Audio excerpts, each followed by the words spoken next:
అపోస్తుల కార్యాలు cabin sound పెట్టు. క్యాబిన్ సౌండ్ పెట్టండి. అపోస్తుల కార్యములు 4వ అధ్యాయం 32వ వచనం.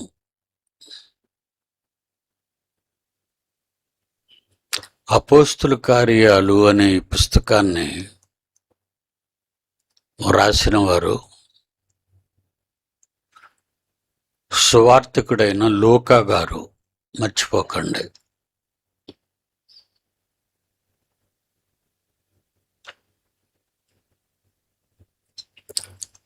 అపోస్తుల కార్యమును రాసిన ఆయన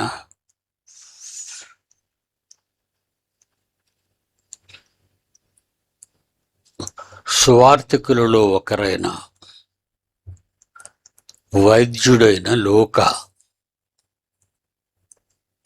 ఆయన డాక్టర్. ఆయన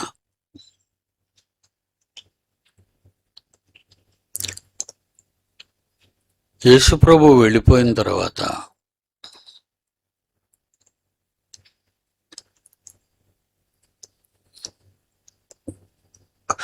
ఆయన వెళ్ళక ముందు శిష్యులందరినీ పిలిచి ఒక మాట అంటాడు. నేను మీకు ఏ ఏ సంగతులు ఆజ్ఞాపించుతునో, అపోస్తలులతో అంటున్నాడు. వెళ్ళిపోతాడు ఆయన. ఒలివ కొండకు తీసుకెళ్ళాడు వీళ్ళందరినీ.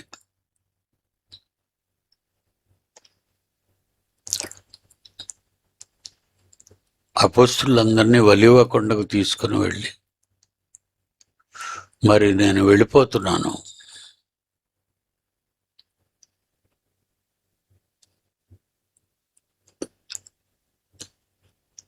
దేవుడు నన్ను పంపి లోక రక్షణ, పాప నివాళి కోసం నన్ను సిలువలో వధించి, రక్తం కార్పించి, సమాధిలో పెట్టించి 3వ దినమున లేచాను. అలా లేచిన తరువాత మీ చుట్టూ ఉన్న ఈ సమాజం, యూదులు, రోమీయులు, యేసుప్రభు సమాధిలో పెట్టబడినప్పుడు ఆయన శిష్యులు ఎత్తుకొని పోయిరి అనే ఒక అభాండం, నేను మృత్యువు నుండి తిరిగి లేచాననే విషయం ప్రజలకు తెలియకుండా కప్పిపెడతారు. కనుక నేను మరణించి తిరిగి లేచాననే విషయాన్ని ప్రజలందరికీ తెలియచేయండి.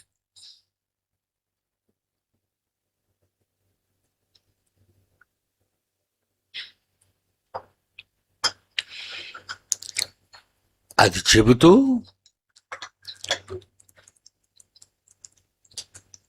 సర్వలోకానికి మీ చేతనైనంత వరకు వెళ్ళి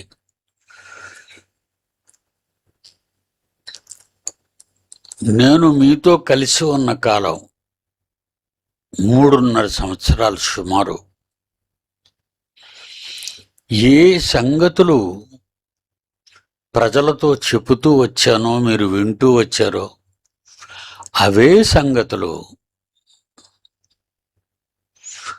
మీరు చెప్పండి.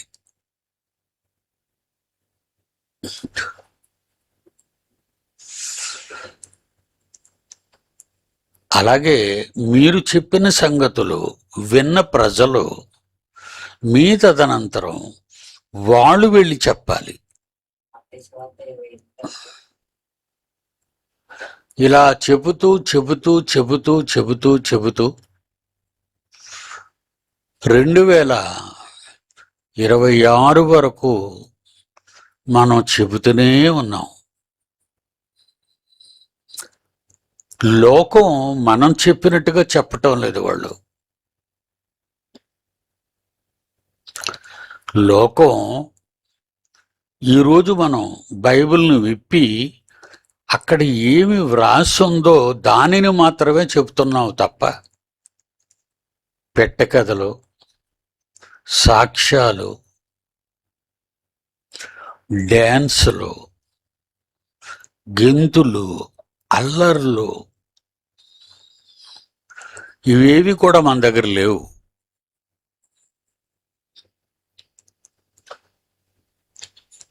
బడిలో పాఠాలు చెప్పబడినప్పుడు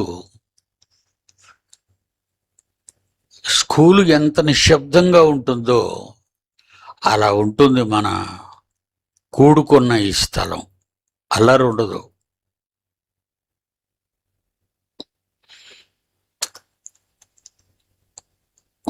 నిశ్శబ్దతలో పాఠాలు చెబితేనే మీ బుర్రలకు ఎక్కుతాయి.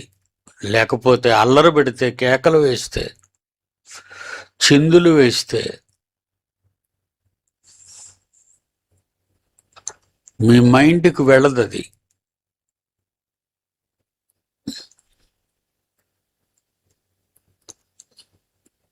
కనుక మీరు వెళ్ళి చెప్పండి. అపోస్తలులతో చెప్పారు. దేవుడు తన శిష్యులతో చెప్పాడు. క్రీస్తు ఇంకా వాడు సమరయ, గలిలయ, యోదయ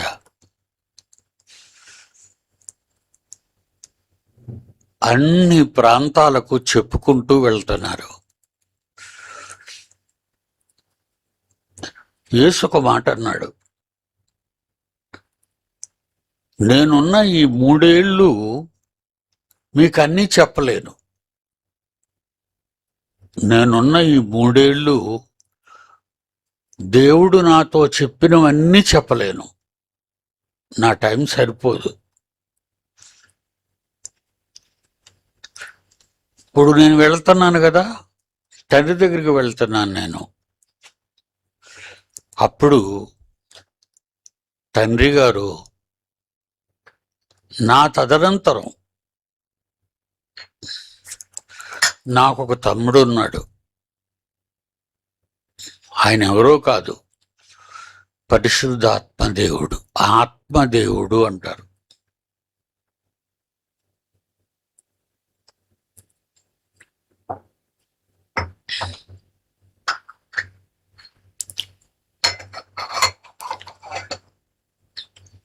ఆత్మదేవుణ్ణి పంపుతాడు. నేను వెళ్తే గాని అతను రాడు. ఎందుకంటే తండ్రి దగ్గర ఎవరో ఒకరు ఉండాలి. ప్రతి తల్లిదండ్రులు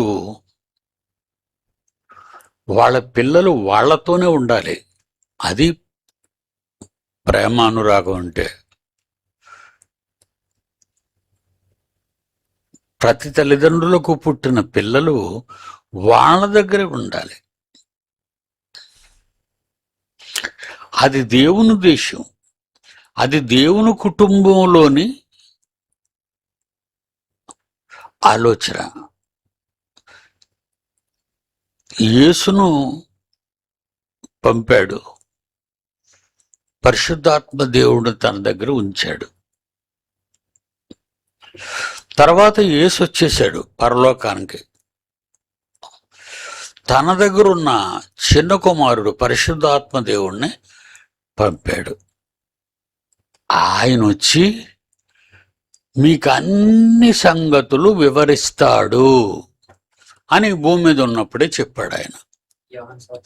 యోహాను సువార్త తీయండి, 16వ అధ్యాయం, యోహాను సువార్త 16వ అధ్యాయం 12వ వచనం. నేను మీ అందరికీ తెలుసు, విస్తరించి మాట్లాడను. విపరీతంగా ప్రసంగాలు చేయడం నాకు ఇష్టం ఉండదు. పాఠం ఎంత తక్కువలో చక్కగా చెప్తే పిల్లలకు అర్థమవుతుందో అది టీచర్స్కి మాత్రమే తెలుసు. అందుకే టీచర్ ట్రైనింగ్ అని ఒకటి ఉంటుంది. నువ్వు అక్కడికి వెళ్ళి ఏదోటి వాగేయకూడదు. పిల్లల దగ్గర వాళ్ళకి అర్థమైనట్టుగా విడమర్చి చెప్పాలి. నేను అంతే కదా, ఎక్కువ మాట్లాడను.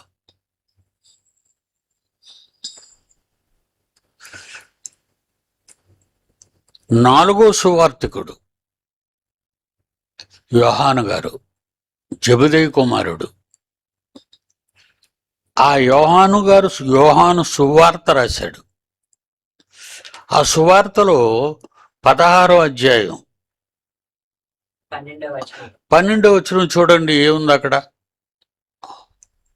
నేను మీతో చెప్పవలసినవి.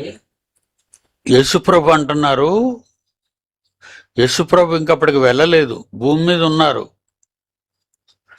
యేసుప్రభు అంటున్నారు, నేను మీతో చెప్పవలసినవి తండ్రి నాతో చెప్పాడు కదా, కొన్ని నేను చెప్పాను కదా, మిగతా కొన్ని నేను చెప్పలేదు కదా. నేను అంతా చెప్పలేదు, తండ్రి చెప్పినది అంతా నేను చెప్పలేదు. యేసుప్రభు అంటున్నారు. ఎందుకంటే బైబిల్ని క్షుణ్ణంగా చదవాలి. బైబిల్ని ఎలా చదవాలి? క్షుణ్ణంగా.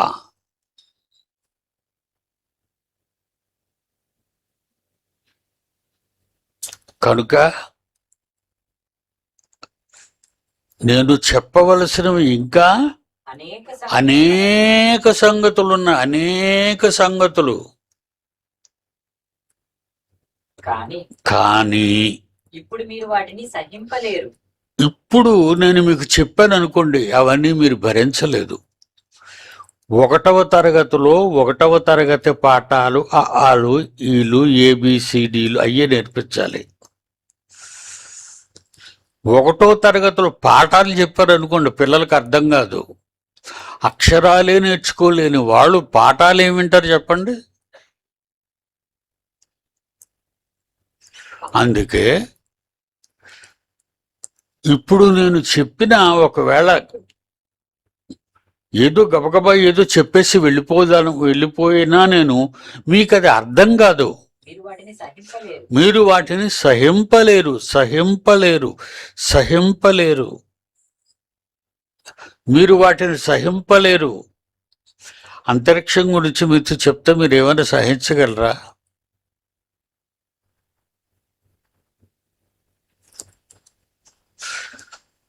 సముద్ర గర్భంలో నేలను అంటుకొని ఉంటాయి పర్వతాలు, తెలుసా మీకు? సముద్రం అడుగును తగిలేది ఇది భూమి, దాని కింద నీరుండదు. సముద్ర గర్భంలో పర్వతాలు ఉంటాయి. అవి అగ్ని పర్వతాలు కావచ్చు, మామూలు పర్వతాలు కావచ్చు.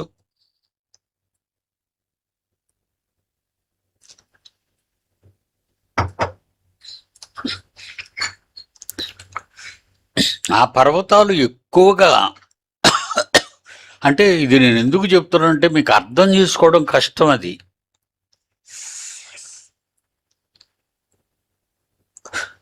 ఎక్కువగా అన్నిటికంటే పెద్ద సముద్రం పసిఫిక్ మహాసముద్రం.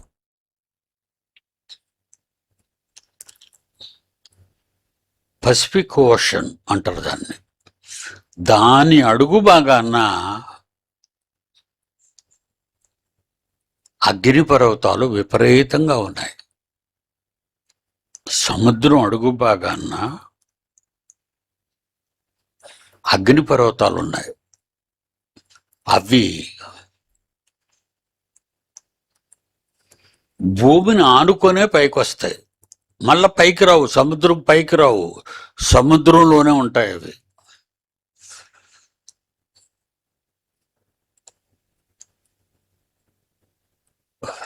మనకు భూమి గుండ్రంగా కనిపిస్తుంది కదా.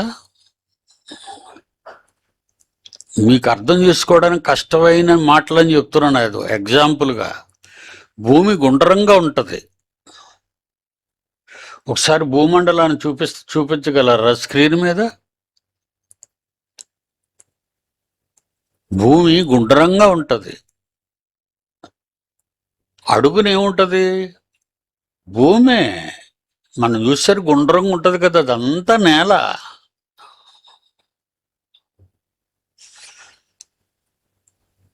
అక్కడ అగ్నిపర్వతాలు బ్లాస్ట్ అవుతున్నాయి. ఎల్నినో అనే ఒక కొత్త భయంకరమైన విపత్తు ఇప్పుడు ప్రపంచం మీదకి వచ్చింది. ఎందుకు? భూమి మామూలు చూసారా, లోపల గుండ్రంగా ఉన్న చూపించాను. ఇప్పుడు ఇది అవసరం లేదు, గుండ్రంగా ఉన్నది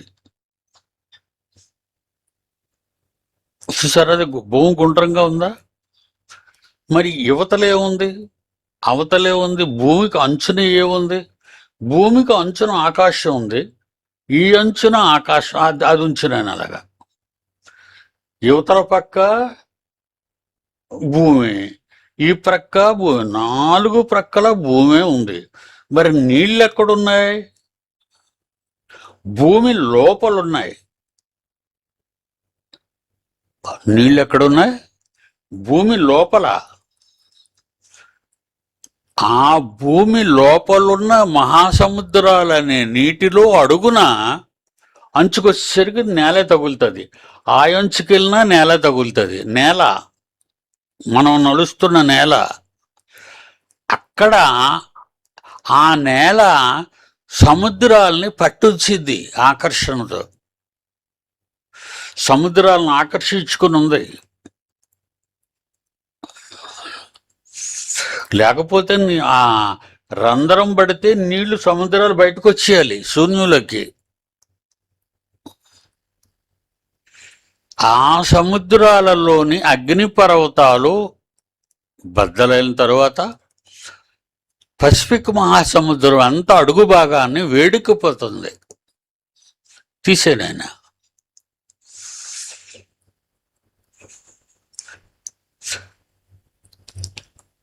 పసిఫిక్ మహాసముద్రం అడుగును వేడెక్కిపోయి చేపలు చచ్చిపోతున్నాయి, సముద్ర తీరాలు కొట్టుకొస్తున్నాయి. ఎందుకు చేపలు చచ్చిపోతాయి అనుకుంటున్నారు? వేడి భరించలేక. సహజంగా పసిఫిక్ మహాసముద్రం వేడెక్కటం వల్ల చల్లగాలులు యూరప్ దేశాల మీదకు వెళ్ళటం లేదు. యూరప్ ఖండం మీదకి, వెస్టర్న్ కంట్రీస్ మీదకి పసిఫిక్ ఓషన్ నుంచి వచ్చిన చల్లగాలి, కానీ పసిఫిక్ ఓషన్ నుంచి వస్తున్న చల్లగాలి కాదు, పర్వతాలు బద్దలై ఆ వేడి బయటకు వచ్చేస్తుంది. ఆ వేడి యూరప్ దేశాల మీదకి వెళ్ళిపోతుంది. ఎర్రగా వేస్తారు చూడండి ఆ మ్యాప్.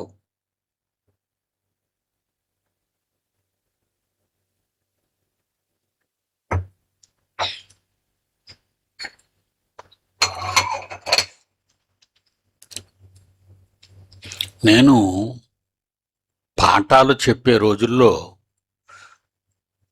బైబిల్ తీసి ఇవన్నీ చెప్పేవాడిని. యేసు ప్రభు నమ్మండి, పరలోకానికి వెళ్ళిపోతారు, పిల్లలు పుడతారు, డబ్బు వస్తుంది, ఇల్లు కట్టుకుంటారు, మీరందరూ క్షేమంగా ఉంటారు. ఇలాంటి సోది మాటలు ఎవరికి చెప్పను. అవి దండుకునేవాడు చెప్తాడు. అలాంటివి ఎవరు చెప్తారు? దండుకునేవాడు, డబ్బులు కావాలి కనుక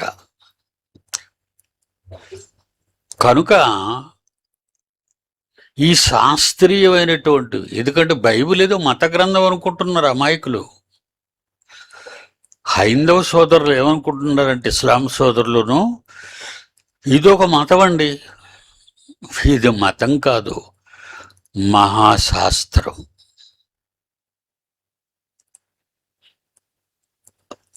ఇది మతం కాదు, మహాశాస్త్రం.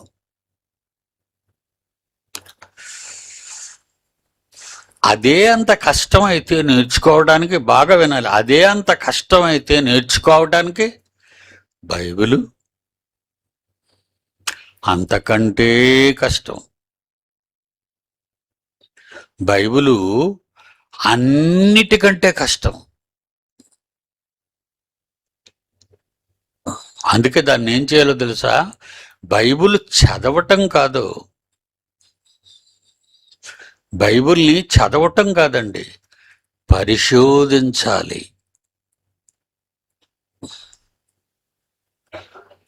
ఒక శాస్త్రవేత్త వృక్షాలను పరిశోధిస్తాడు, ఒక శాస్త్రవేత్త అంతరిక్షాన్ని పరిశోధిస్తాడు, ఒక శాస్త్రవేత్త భూమిని పరిశోధిస్తాడు, నక్షత్రాలు పరిశోధిస్తాడు. వీటిని కాదు నువ్వు పరిశోధించవలసింది, నీకిచ్చింది ఒకటి ఉంది. 66 పుస్తకాలు, హోలీ బైబిల్, పరిశుద్ధ గ్రంథం, అది పరిశోధించాలి. ఒక వాక్యం చదివేసాను, అయిపోయింది, వెళ్ళిపోవటం అలవాటు అయిపోయిందండి. జనాలకి అలాగ అలవాటు చేశారు. యేసుప్రభు అంటాడు, నేనున్నప్పుడు కొన్ని సంగతులు చెప్పాను, ఇంకనూ చెప్పవలసిన సంగతులు ఏమైనా చదివారు? నేను మీతో చెప్పవలసినవి ఇంకను అనేక సంగతులు కలవు. వచనం. యోహాను సువార్త 16. మనోళ్ళకి ఎప్పుడప్పుడు వచనం చెప్తుండాలిరా, మర్చిపోతారు.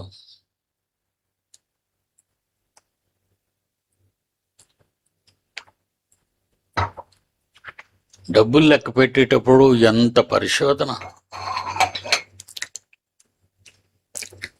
వేళ్ళతో నాకేసి కాగితం అంటుకుపోద్దని ఎంగిల్ చేత్తోను ఎవడెవడో నాకి లెక్కెడుతుంటాడు. అట్లనే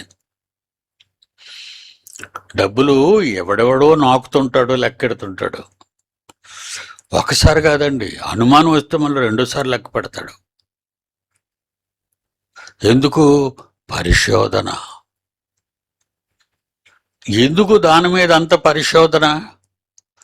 కూడు గుడ్డ గూడు ఇవన్నీ అదే ఇస్తుంది కనుక. మరి దేవుడేమి ఇస్తాడండి? దేవుడేమివ్వడు.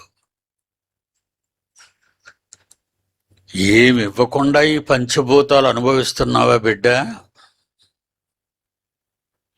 ఏమి ఇవ్వటం లేదా? బజారుకి వెళ్ళిపోతావు, సంచి నిండా కూరగాయలు కొనుక్కొస్తావు. ఆ కూరగాయలు బజారుకి ఎలాగొచ్చాయో తెలుసా? పొలాలలో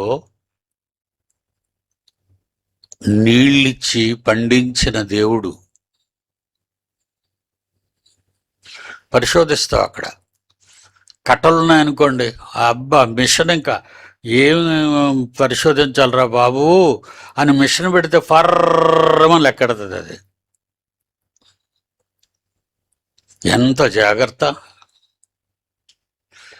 ఎంత జాగ్రత్త. మనీ అంటే, బైబిల్ అంటే, ఒరే బాబు అక్కడ చూడు అటక మీద బైబిల్ ఉంది, దులిపిసి తీసుకురా అంటాడు. ఎందుకు ధూళి పట్టేసింది? దాన్ని ముట్టుకోవు నువ్వు, దాని అవసరత నీకేం లేదు. పాఠాలు నేర్చుకోవడానికి బడికెళ్తావు తప్ప బైబిల్ నేర్చుకోవటానికి బైబిల్ బడికి రావు కదా. మీరు వచ్చింది చర్చికి అనుకుంటారు, కానీ అలవాటు ప్రకారంగా మీరు అలాగనుకునే వస్తున్నారు. ఈవేళ ఆదివారము సంగమునకు వెళ్ళవలెను. అయిపోద్ది, మరొక గంటలో వెళ్ళిపోతారు.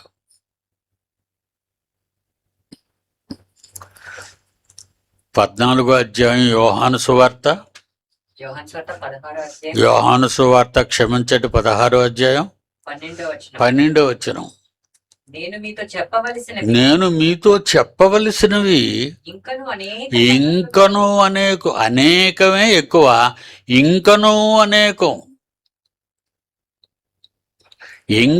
అనేకం చాలా చాలా ఉండిపోయాయి నేను మీతో చెప్పవలసినవి. అయితే యేసుప్రభు ఏమంటున్నాడు? కానీ ఇప్పుడు మీరు వాటిని సహింపలేరు. మీరు ఇప్పుడు నేను చెప్పినా మీరు భరించలేరు. అదిగో ఇప్పుడు సైన్స్ చెప్పాను కదా, మీకు అర్థం కాదు. అది బాగా చదువుకున్న వాళ్ళకి తప్ప మామూలుగా చదువుకున్న వాళ్ళకి అర్థం కావు. ఇంకనూ చెప్పవలసినవి అనేక సంగతులు ఉన్నవి, కానీ మీరు ఇప్పుడు నేను చెప్పినా తట్టుకోలేరు, బుర్రకెక్కించుకోలేరు. అయితే అయితే ఏముందో చూడండి. అయితే ఆయన అనగా ఆయన నా తండ్రి దగ్గర ఉన్న నా తమ్ముడు, ఆయన పరిశుద్ధాత్మ దేవుడు, నా తండ్రి దగ్గర ఉన్న పరిశుద్ధాత్మ దేవుడు, ఆయన అనగా అనగా సత్యస్వరూపి సత్యస్వరూపి అయిన ఆత్మదేవుడు అని ఉంది చూడండి. సత్యస్వరూపి అయిన ఆత్మ వచ్చిన వచ్చును. ఆయన వచ్చి ఏం చేస్తాడో తెలుసా? మిమ్మును సర్వసత్యం మిమ్మును, తర్వాత ఏముంది చూడండి, మిమ్మును సర్వసత్యములోనికి నడిపించును. సర్వసత్యం, సత్యములోని కాదు, సర్వసత్యం. ఇంకనూ చెప్పవలసినవి ఎన్ని సంగతులు ఉన్నావో ఆ సంగతులన్నీ సర్వసత్యము, సర్వసత్యములోనికి మిమ్మును నడిపించును. అందుకేనండి 66 పుస్తకాలు అయిపోయాయి.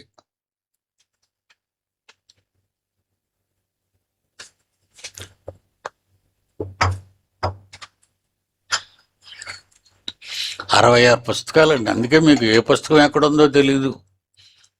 అవునా కదా? నిజంగా చెప్పండి మీరు. ఓషియా గ్రంథం ఎక్కడుందో తీయండి అని సో గిరగిర తిప్పుతారు బైబిల్ కాగితాలు. హో అని కనపడగానే అక్కడ ఆపుతారు. లేకపోతే కొంతమంది ఇండెక్స్లోకి వెళ్ళిపోతారు. అక్కడికి వెళ్ళిపోయి పేజీ నెంబర్ ఉంటే ఆ పేజీ నెంబర్ తీసేస్తారు. అంటే ఏ పుస్తకం ఎక్కడుందో మీకు తెలియదు.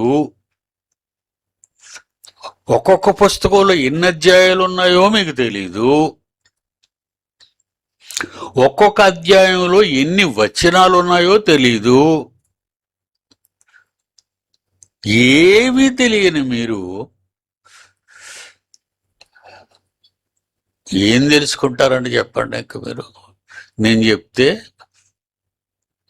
చక్కగా కూర్చుంటారు, చెబుతాను, వింటారు, వెళ్ళిపోతారు. ఏమి నేర్చుకున్నారు? ఏదో బాగా చెప్పారులేండి. నేను ఏడు చెప్పారో చెప్పండి అంటే అబ్బాబో చాలా బాగా చెప్పారు, అది మాటలతో చెప్పలేమంటాడు. వీడికి రాదు కనుక.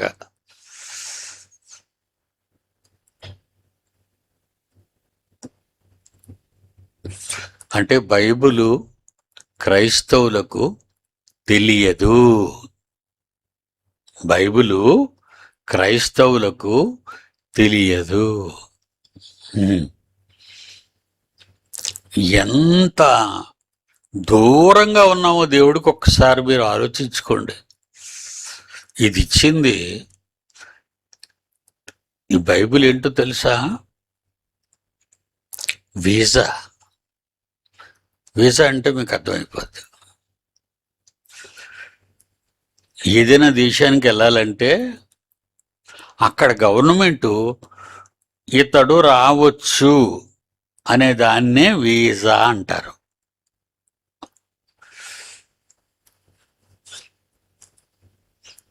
మనకు పాస్పోర్ట్ అవసరం లేదులేండి. ఎందుకంటే చచ్చిపోవడానికి ఎందుకు పాస్పోర్టు?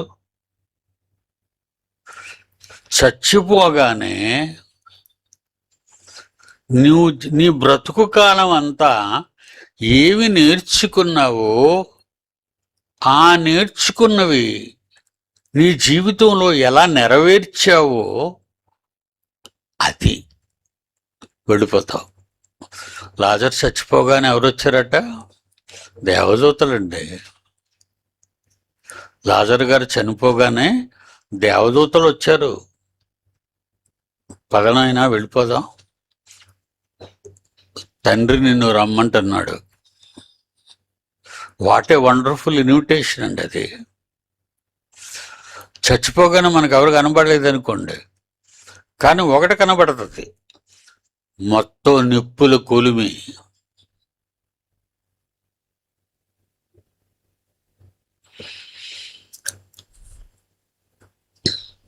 ఆనాటి ప్రారంభ లూకా గారు రాసినటువంటి సువార్తలో 4వ అధ్యాయం అపోస్తల కార్యములు అపోస్తల కార్యములో 4వ అధ్యాయం చివరి మాట, కుప్పరలో 36వ వచనం, 4వ అధ్యాయం 36వ వచనం. కుప్రలో పుట్టిన లేవీయుడకు యోసేపు అని ఒక ఆయన ఉన్నారు. ఇతనికి అపోస్తలుడు ఏమని పేరు పెట్టారంటే హెచ్చరిక పుత్రుడు, అంటే అర్థమిచ్చు బర్నబా అని పేరు పెట్టారట. ఈ మహానుభావుడు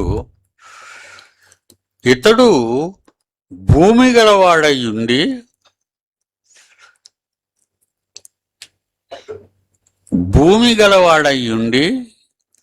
దానిని భూమి అంతటిని అమ్మి 37 దాని వెల తెచ్చి అపోస్తలుల పాదముల యొద్ద పెట్టెను.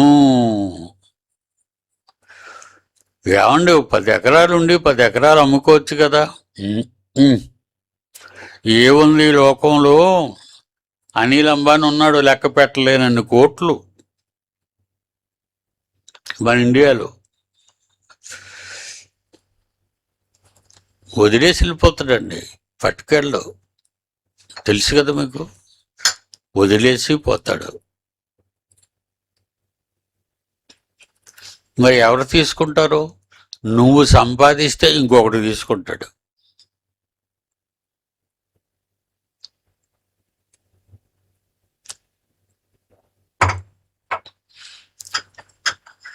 ఎవరికి ఇవ్వకుండా దాచుకుంటావు కదా, నువ్వు చచ్చిపోగానే అందరూ వచ్చి పంచుకుంటారు. అయిపోయింది నీ ప్లాను. భూ అంతా అమ్మేసి, ఆయన కుటుంబం ఎంత మంచిదండి, అంతా దేవుడికి ఇచ్చేద్దామన్నారు. దేవుడికి ఇచ్చారు.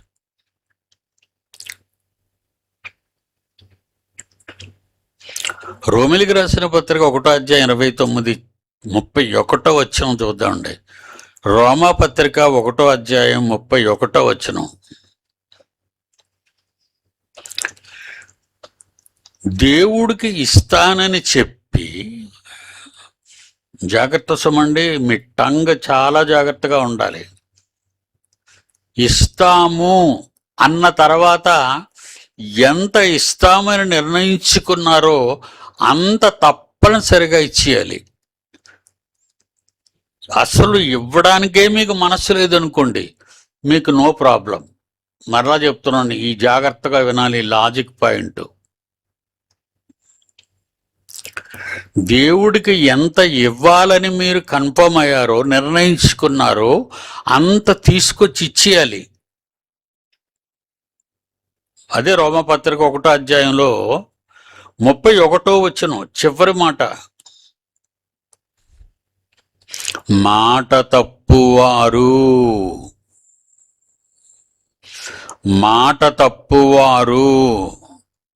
అనురాగరహితులును దయలేని వారైరి అన్నాడు. అలా చాలా మంది అండి కిందటి సెమినార్కి, అబ్బో నేను అంత ఇచ్చేస్తాను, ఎంత ఇచ్చేస్తాను, అంత ఇచ్చేస్తానని వాగ్దానాలు చేశారండి. నోరు జారకండి, మళ్ళా చెప్తున్నాను, నోరు జారకండి. 10 పైసలు ఇస్తానని ఒప్పుకో, 10 పైసలు ఇయ్యు, నీకేం కాదు. 100 రూపాయలు ఇస్తానని చెప్పి రూపాయి ఇచ్చారనుకోండి, చచ్చిపోతారు. మరి నేను చాలాసార్లు వాగ్దానం చేసి ఇవ్వలేదండి, ఇంకా చచ్చిపోలేదు అనుకుంటున్నావా? నీకు డెత్ డే ఒకటి కన్ఫర్మ్ అవుతుంది.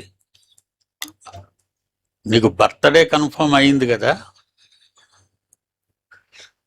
Happy birthday.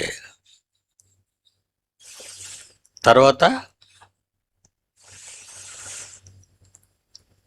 చావుడే, death day.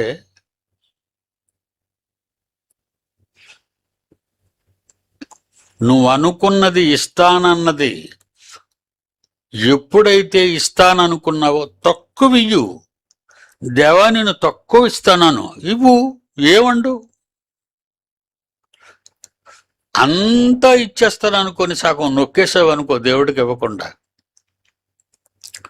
చేస్తావు. అంటే నీ డెత్ డే కన్ఫర్మ్ అయిపోద్ది ఆ రోజే. మీరేమనుకుంటున్నారు? దేవుడి దగ్గర తప్పించుకోలేరు.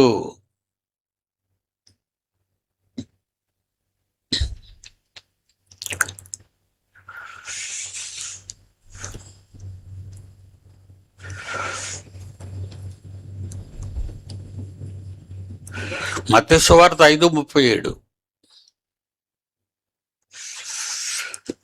అండర్లైన్ చేసుకోండి ఇవన్నీ. మత్తయి సువార్త 5:37. నీ మాట అవునంటే అవును, మీ మాట అవును అంటే అవునే అనాలి. కాదంటే కాదు అని ఉండదు. లేదు కాదు అనుకున్నావు అనుకో, కాదు. ఏదో ఒక మాట మీద ఉండమన్నాడు దేవుడు నిన్ను.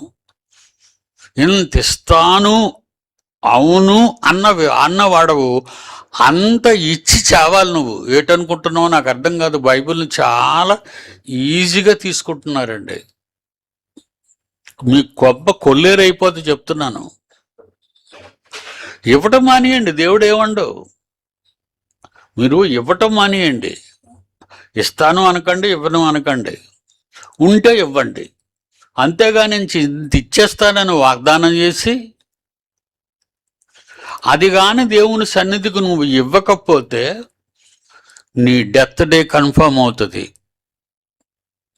ఎంత ప్రమాదం ఆలోచించండి మీరు. అందుకే ఏమన్నాడు? నీ మాట, మీ మాట అవునంటే అవును, కాదంటే కాదు. యాకోబు 5:12 ముగిస్తాను. యాకోబు 5:12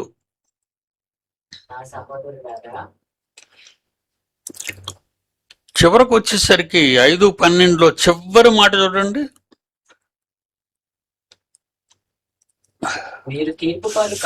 మీరు తీర్పు పాలు కాకుండునట్లు అవునంటే అవును, కాదంటే కాదు అని ఉండవలెను. ఎన్ని బైబిల్లోవే కదండి.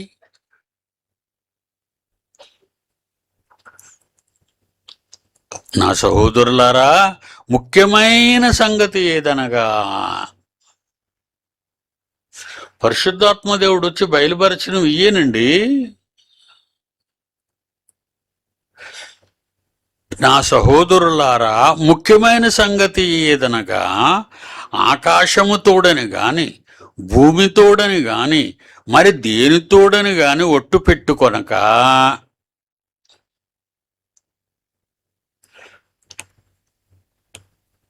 అవునంటే అవును, కాదంటే కాదు. నేను ఇవ్వలేను okay, silence, no problem, no death day confirm.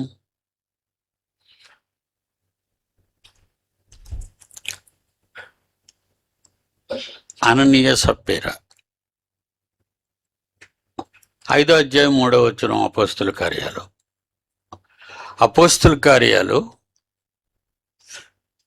5వ అధ్యాయం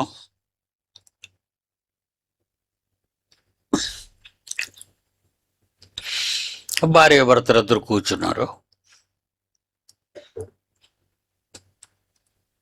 బర్నబా ఏమో చాలా అమ్మేసి ఇచ్చాడు, ల్యాండ్ అంతా అమ్మిచ్చాడు.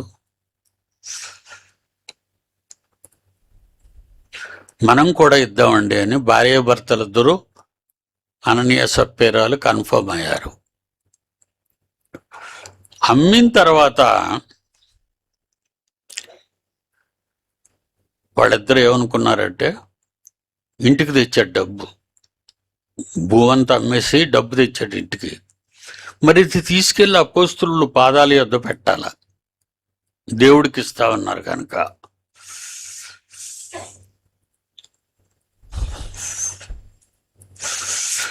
దానికి అపోస్తులుడు ఏమంటున్నాడంటే, పేతురు గారు, ఒక మనుష్యుడు తన భార్య అయిన సప్పీరాతో ఏకమై పొలమమ్మాడు.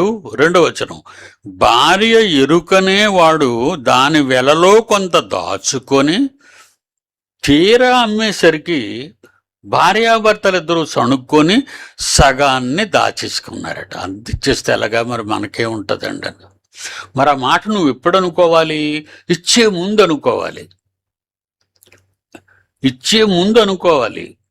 అలాగనుకోకుండా భార్య ఎరుకనే 2వ వచనంలో దాని వెలలో కొంత దాచుకొని కొంత తెచ్చి అపోస్తుల పాదముల యొద్ద పెట్టెను. గుడ్. అప్పుడు పేతురు, అననీయ, నీ భూమి వెలలో కొంత దాచుకొని పరిశుద్ధాత్మను మోసపుచ్చుటకు సాతాను ఎందుకు నీ హృదయమును ప్రేరేపించెను? నీకు ఈలోగా దెయ్యం దూరిపోయింది. డబ్బు చేతికి రాగానే సగం దాచేద్దాం అని భార్యాభర్తలిద్దరూ కన్ఫర్మ్ అయ్యారు. 24వ వచనంలో, అది ఆ డబ్బు, ఆ పొలం, అది నీ యొద్ద ఉన్నప్పుడు నీదే కదా. అమ్మిన పిమ్మట అది నీ వశమై ఉండలేదా? ఎందుకు ఈ సంగతిని హృదయములో ఉద్దేశించుకొనుచున్నావు? నీవు మనుష్యులతో కాదు దేవునితోనే అబద్ధమాడితివని వానితో చెప్పాను. ఇస్తానని చెప్పి ఇవ్వకుండా పోయావే, దేవునితో అబద్ధమాడు.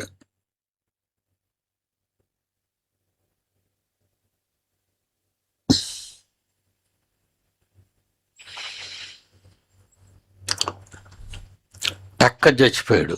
తర్వాత కిందకి వెళ్తే చదవండి.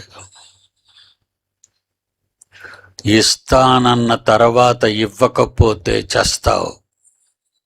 చాలా మంది నా పిల్లలు వాగ్దానాలు చేస్తారు. దయచేసి వాగ్దానాలు చేయకండి, ఇస్తే ఇవ్వండి. ఎంత ఇచ్చేస్తాను అని చెప్పకండి, ఇస్తే ఇవ్వండి, లేకపోతే ఇవ్వకపోండి, పర్వాలేదు. కానీ ఇంత ఇస్తానని దేవునితో చెప్పిన నీవు సాతాను ప్రవేశించకుండా ఎందుకు మిగతాది ఇవ్వకుండా పోయావు? ఆ అబద్ధం ఆడిన తర్వాత అననీయ చచ్చిపోయాడు. ఆ తర్వాత భార్య వచ్చి ఆవిడ చచ్చిపోయింది. నీ కుటుంబాన్ని నువ్వు పోగొట్టుకుంటావు.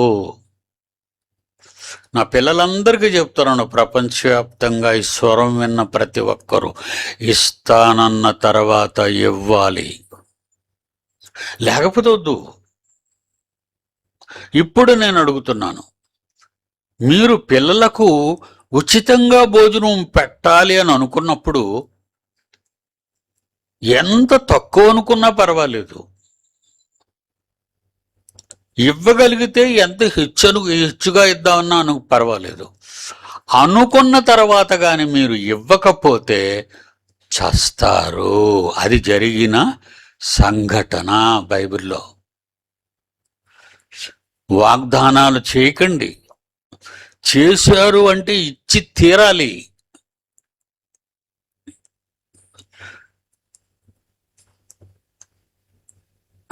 ఓకేనా?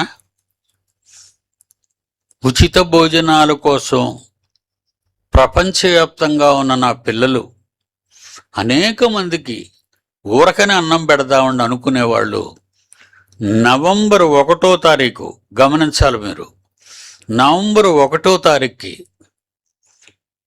మీరు పంపవలసిన అమౌంట్ పంపండి. నవంబర్ 1. ఆ తర్వాత పంపిన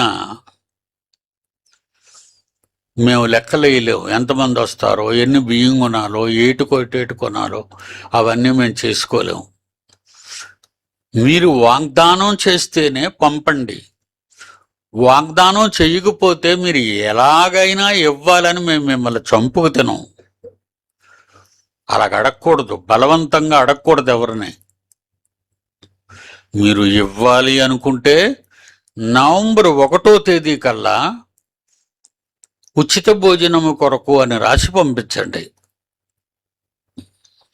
లేని ఎడల మీరు పంపనవసరం లేదు. మీరు పంపించే డబ్బును బట్టి ఎంత తక్కువ అవుతుందో వాళ్ళందరికీ వండి పెట్టడానికి, అప్పుడు వాళ్ళకి మీరింత కట్టండి, మీరు పంపిన డబ్బుని వాళ్ళకి మిగతా ఎంత డబ్బు పడుతుందో లెక్కలు చూసి ఆ డబ్బుని భోజనానికి వచ్చే వాళ్ళని కట్టమంటాం. మీరు ఎక్కువ ఇచ్చారనుకోండి తక్కువ కడతారు వాళ్ళు. మీరు తక్కువ ఇచ్చారనుకోండి వాళ్ళు ఎక్కువ కడతారు. హోటల్కి వెళ్ళి 300 రూపాయలకు భోజనం చేయటం లేదా? అలాగే మీకును. దయచేసి ఈ విషయాన్ని నా పిల్లలు గమనించాలి. మరి అందరికీ సెలవు.